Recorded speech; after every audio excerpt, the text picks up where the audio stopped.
Hello, my lovely listeners.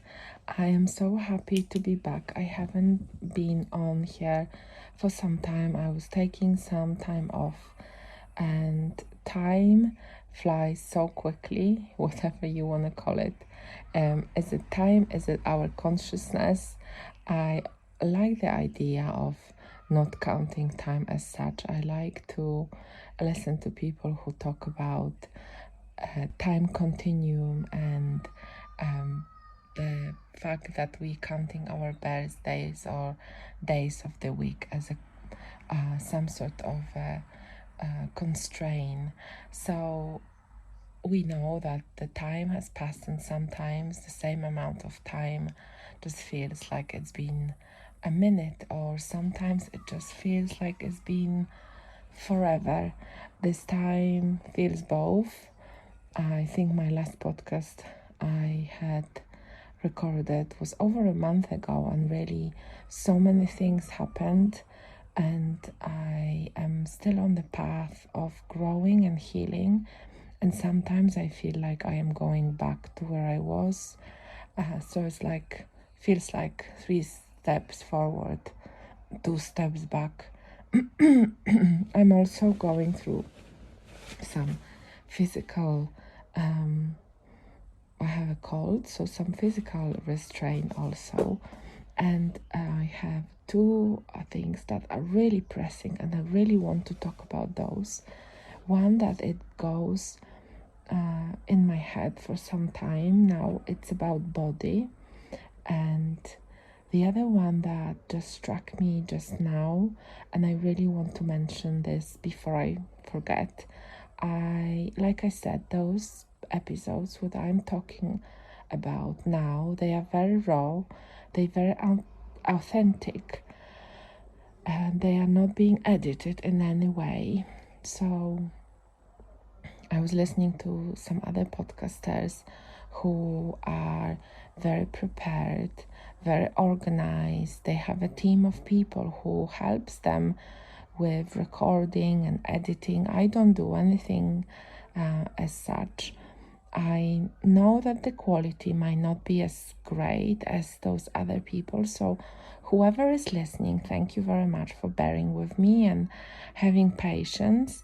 I talk to you from the insides of myself, and I am at the moment, I don't have neither rather energy nor will really to do all of that, so like editing. So hopefully this is as raw as it comes. This is like a conversations you would have someone, rather than conversations is more like listening to. But hopefully you can pause my talk anytime as you like, obviously, and think about it. So talk to me or to yourself in your head. So what I wanted to talk to was about body and how in spirituality, so thinking about magnetizing, thinking about energy, about everything that is not body, how we can separate from the body, but really body is something that is keeping us here on this realm, that is, let's say, that is real. So that's what it is in this given moment. And how hard it is sometimes to dissociate from this body, from this physical thing that we have. One of the things that I was thinking about is growing old, or any alignment, so any sicknesses and the cold that we have. And on the top of that is pain. And I'm not talking about the mental pain, that sort of pain someone would have when suffering. So the body is perfectly well. There are no wounds, right? There is no burns or anything like that in the physical body, but we still suffer, let's say, because someone left or something happened, we didn't get a job, or we are worrying. So imaginary thing can be very painful, but I am talking, and the spirituality, I believe, helps us to overcome these, because how we can control the thoughts, or sometimes forget about those for some time, for example, by yoga, by walking, by even sometimes it may be a physical thing, then the like eating, for example. Then the thing, if the body hurts, if it is something that to do with aging, let's say, and the body is constraining us so much that we are not able to do things that we used to do, this sometimes can be very much harder to overcome than for a spiritual person, I'd say. But maybe I am mistaken. Now I'm talking about this and I'm thinking, is that really true? Is that really how it is? Am I not simplicizing this? If someone is able to overcome a mental or externally thing that happened externally to them, nothing to do physically with their body, can they not overcome? By overcome, I mean accept, adjust, make peace with the things that are happening in your body. So, for example, if someone is living in constant pain from the spine, or some sort of sickness, or like I had a very bad cough. So when I was coughing constantly, and you cannot stop this cough, and in the moment of coughing over and over and over again, and it's kind of very hard to stop and think, oh, I can dissociate from this coughing fit. Is coughing and it's gonna pass. Of course I can think it's gonna pass, but in the moment of coughing, and it can last, like I said, with time it feels like it lasts forever, because the body is so engaged in that, and everything is directed into this coughing fit, or the pain that you are in, the physical pain. Everything comes back to the body, and you cannot sit down in meditation with this pain, this pain when something really hurts. You cannot sit down at all. For example, you obviously bring yourself to the position that gives you the most of relief. So if it's coughing, I don't know, holding your hands on your tummy and I don't know, kneeling or whatever there is, there's no moment in this cough that you can meditate or do anything. You are being taken over by your body completely. And I don't have answer for this, and I'm still kind of searching, because as spiritual as you can be, as wise or meditated every day, when the bodily things coming in, when you don't feel well, this is something that really takes you on a different journey, takes you back to everything. And sometimes you have to, or I have to, relearn almost everything that I experienced, all the learning that I have taken on. So these were my kind of thoughts about the body, that for some reason, I remembered, I was so immersed into the spiritual realm. I was so focused and concentrated on the thoughts, on emotions, everything, energy, vibrations, and even when I was thinking about health, I was more thinking about the energetic health, energetic meaning vibrations, and how the molecules almost like an energy healing my body. So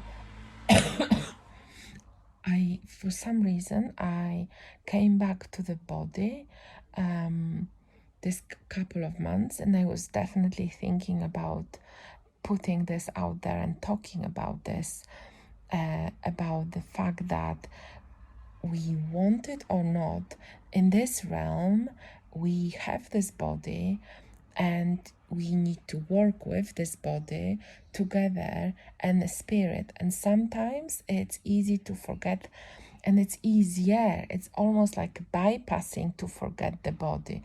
I don't mean to neglect it, because even in this spiritual kind of realm, when you go into that, it kind of automatically the body is being taken. So for example, we can see that a lot of spiritual people don't drink alcohol or don't smoke cigarettes or eat healthily, because yes, automatically your vibrations are going to be switched on to this trajectory of kind of behaviors, and the spiritual behaviors, they're gonna pull out the body with them. That's how I see it. However, in this trajectory of spiritual behaviors and going into the kind of heavenly realm or energetic realm or soul spiritual realm, sometimes the body somehow gets left behind, and it's only when you start having a very bodily functions. This is how the reminds you about themselves. So about itself, about your body. And for example, while I was on holidays, it was very hot, I was sweating, so or I was uncomfortable, and then it was cold in the ocean. So obviously with this one there is a big thing about grounding, and grounding is very much bringing you back to the body, and the functions of pain, of kind of looking at your body and observing, especially for us women, I think, observing how the body ages, how the body changes, and sometimes those changes are very small and you don't see them straight away, but sometimes you see them instantly, and you wake up and you see a big change that you've never seen before. And this can be very unsettling, this can be very sad, because those changes, you only see them in your body, you won't see them in your mind as such. As we say, body can look whatever years old, but you inside didn't change. You are your old self or your young self in your body. You are who you are. So this you, who are you, the way you feel, the way you are, the way you observe world and everything else, you can remain very young in this feeling, and then you look at your body and it's something else, it's something that you don't recognize. So how to come back to that, how to accept that, how to be with this bodily pain, these are still things that I observe and I try to learn about, and I am trying to accept really, but also love very much, love my body however it looks like, love my body for what it gives me, for what it can, for what it allows me to do. So making the body a part of myself, which I think I was a little bit dissociated with my body for whatever reason, or maybe dissociated is not the right term, but I wasn't as much aware, or maybe not even not taking attention, not taking care of, but paying attention to the body as such. So a little bit coming back to this body, and funnily or not funnily enough, my body, as it does very often on holidays, I don't know if you observe something like that, that when you are slowing down and not working, going on to kind of holiday mode, slowing down, sorry if I repeat myself, the body often gets cold or gets sick, because it kind of feels like, oh, now I can now I can release, now I can take a breath, and I can slow down. And what happens then is that's when kind of everything goes, and it's kind of as almost as if the body allows itself to go through the sickness, because now it knows that you have time for this. So the body loves our spirit, and our spirit loves our body, and they are one, really. And the other thing that I wanted to talk about was the experience I'm having now in my own country, and how it affects me. And again, going back to what I was experiencing, let's say 20 years ago. So I felt that I was very much entangled into this country's history. I felt very much as if I had past lives, or past life, or some other things that were happening to someone, and was kind of entangled with myself. And as you can say, is energetically imprinted in myself. I didn't know it was called this way. It was called this way back then, so 20 years ago. I didn't know about energetic imprinting. I resonated with it a lot. So I react really deeply emotionally when people talk about Second World War, so the global war, or First World War, and it impacted a lot of people in my country, and obviously in Europe, and especially concentration camps and just war stories. And for some reason, the theme for this time, when I'm back in my country for holidays, is yes, the war and the concentration camps and the things that people went through, and this energetic, and it really triggers me a lot.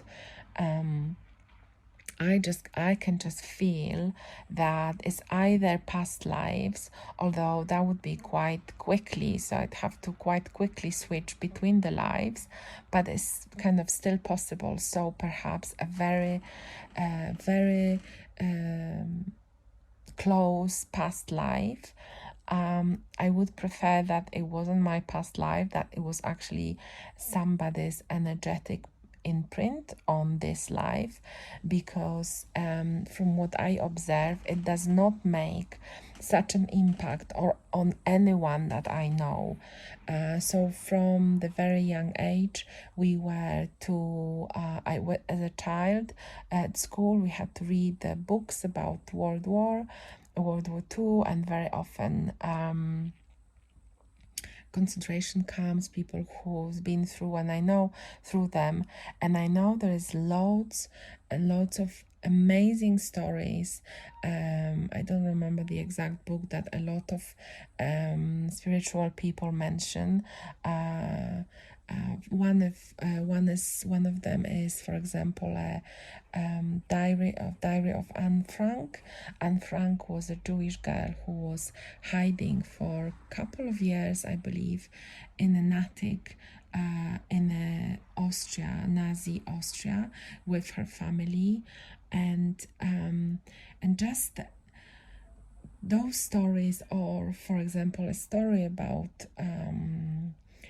Poland, actually, and then that I was listening to on the radio, that before the Second World War, or maybe it was even first, but I believe it was second, in Polish universities there was a unwritten law that the Jewish people would sit in a separate part of the classroom, and or either at the back, or they had separate special specific seats that they were only designated for them to kind of do so there is a division between those people and Polish people, and it was very something that kind of everyone paid attention to. So if you didn't sit down on your designated seat as a Jewish, if you tried to sit somewhere else, you'd be kind of reported to the university government body, and stories like this. And for me, I don't know how other people listening to them, for me, they cut me so deeply. I can see they kind of stir the inner wound, and it makes my body almost go into some kind of like a trauma response, or like a stupor. I cannot listen to those stories. I cannot. I think about it after the story finishes. I think about it, and and it just hurts me so deeply, as if it was me that was there. So I think that the lesson for this holidays, for this period that I am in my country now, is about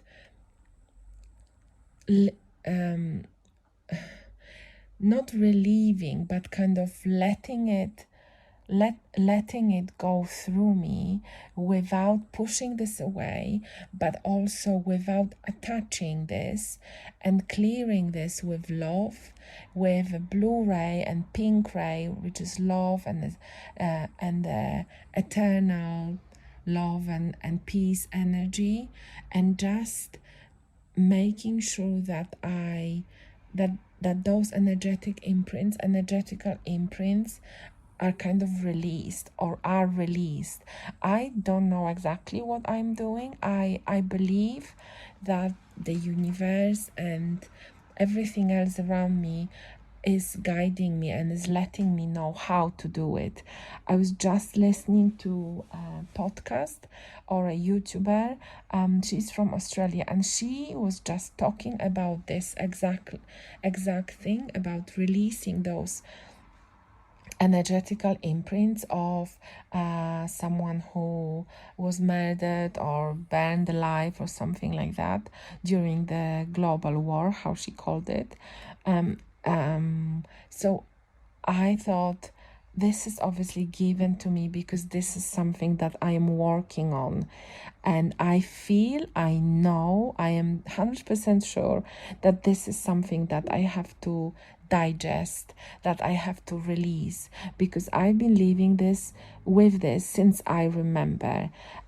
These stories, they are not only kind of, they were not only surrounding me, they are here, they are very, very present in the Polish history, and kind of, and people obviously, and I think especially in Poland, but probably in every other country, they are relieving those things, and they are remembering things. They are putting specific remembrance stones and places where this happened, and this didn't happen.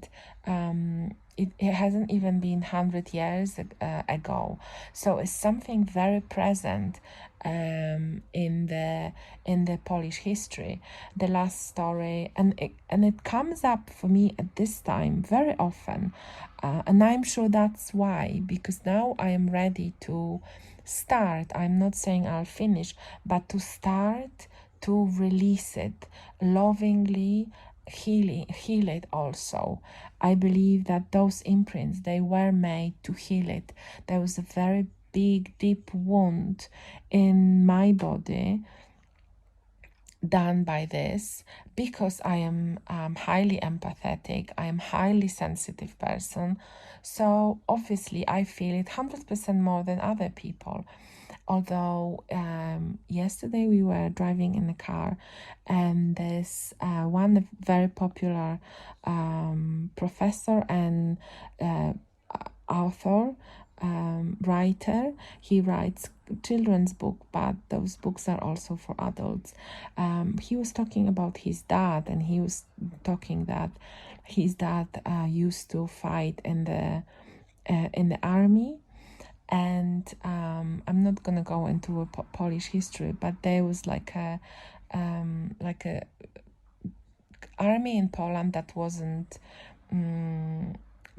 legal by the standards of Second World War governance, and back then, because Poland was under influence of Russia, so it wasn't legal under standards of Russian influence, but was very heroic, and was actually trying to fight for Poland that was righteous and not under any other kind of country. And this and it was called AK. And this professor's dad was taken into prison, and then he was released, and then he was taken into prison again, and he was tortured because they wanted to get him to confess some names of some other people who were helping this army, and he died also. So he was released from prison to the hospital, and he died in hospital. And when this professor was just very young, was just born, and then he found out that they actually were pulling nails. So his dad has his nails pulled out, and he still didn't confess the names of those people who helped the army. And he was talking about when his mom was going to the cemetery to visit the grave of his father, that all the people that they didn't know would come up and talk to his mom about weather, how she was. And these were all the people who his dad didn't confess on. So he basically saved them from prison, saved them from execution probably. And that was another history or story that really moved me. And again, it was almost as if I heard that before, as if I knew that, or as if I was there. And for my mom, because my mom and my dad was in the car with me, for my mom it didn't really move her, or she was doing puzzles on her phone. And my dad, I was sitting behind my dad, I could see him wiping a tear from his face. So definitely it wasn't only me who was so moved, but for me it comes more with a fear. So it's very fear-based. I am paralyzed when I listen to those stories. I would rather turn off the TV or whatever other